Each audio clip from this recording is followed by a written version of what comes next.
Hello, how are you? Today I've prepared a list for you with 5 mistakes that many people make after lunch which can hinder weight loss.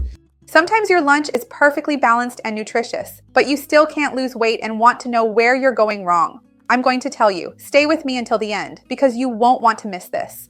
If you love tips on nutrition, health, and fitness, you're going to love this channel. Go ahead, subscribe, and turn on the notification bell. I have new videos every day and you're going to love them. If you love weight loss tips, nutrition advice to help you lose weight, go ahead and like this video because I know you enjoy it and I'll make more videos on this topic here as well. So let's start talking about these main mistakes that happen after lunch, which I've already noticed. I see this in my office. And even in your comments here, people mentioning that they make these mistakes and that it really hinders weight loss, even if the lunch itself is healthy. Let's talk more about that. The first big mistake, I think, is snacking on sweets and desserts after lunch. There are people who actually eat really well. A salad, grilled chicken, brown rice with beans, a very balanced meal, maybe a soup, then they get that craving for something sweet. You know, sometimes this thing with sweet and salty comes in waves for us. Sometimes we eat something salty and then we feel like having something sweet, and that's okay too. Having a dessert or something sweet, as long as it's a small portion and it's healthy. Remember that I have several playlists of healthy sweets here on the channel, which you can eat in small amounts after lunch.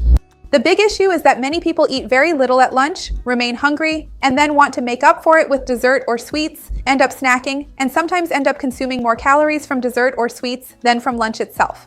So that's a very important detail.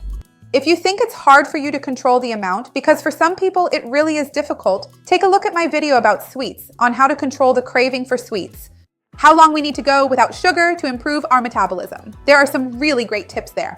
And check out my video about fruits, the best fruits for dessert, because sometimes fruit can be a sweet treat that satisfies your craving for something sugary.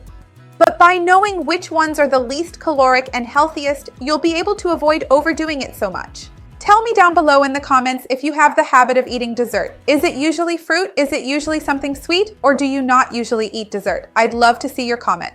The second mistake that many people make is eating very little at lunch, because it's a meal where we're usually out or at home, eating quickly since there are more things to do throughout the day, and you end up eating very little. Just a very small sandwich, very little food, or just a very light watery soup. So you end up hungry and then overdo it with those treats. Not just sweets, but also those snacks we sometimes eat. Many people have a very light lunch, very low in calories, which doesn't satisfy them, and then in the afternoon they go for packaged snacks or a big sandwich loaded with cheese and ham, something really substantial.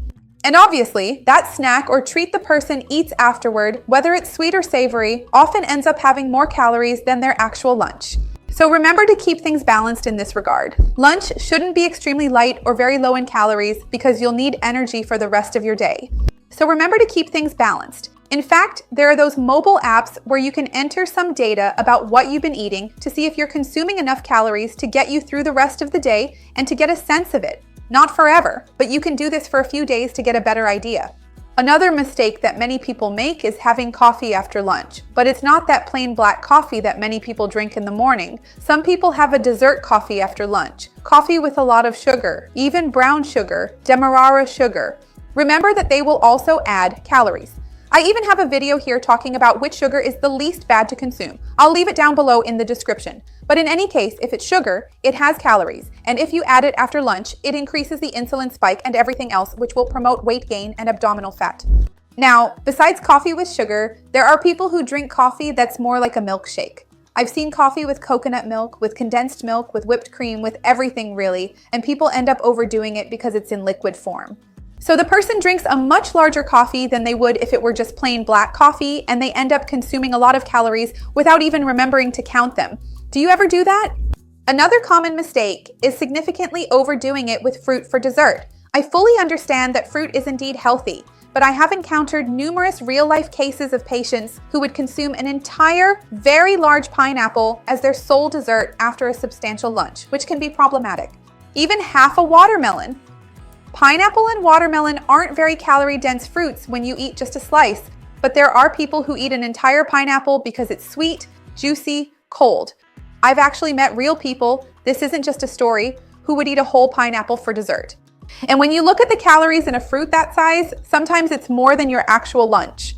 So, once again, fruit is super healthy and we can and should even add it as a dessert after lunch, but take a look at my video where I talk about the fruits with fewer calories, and always remember that the key words are moderation and portion control.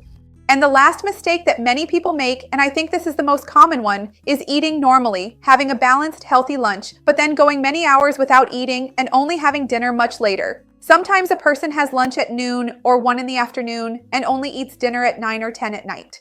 And by the time it gets to that hour, you're starving, you haven't eaten anything throughout the day, and when you go all day without eating and arrive at dinner so hungry, the likelihood of you eating something unhealthy is much higher. Of you snacking on something at home while preparing dinner, already nibbling, eating much more than you should, and as a result, dinner ends up being a very heavy meal right before you go to sleep. When your metabolism is going to slow down, so ideally you should try to have balanced meals throughout your afternoon, so you don't arrive so hungry and end up overindulging at dinner.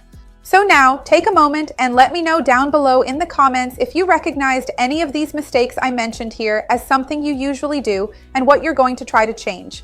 I would love to see your comment. Give the video a like because that helps me, and share it with anyone who would enjoy it or who needs these tips. Let's work together to spread this chain of good because that's what I want here on the channel. See you next time. Bye.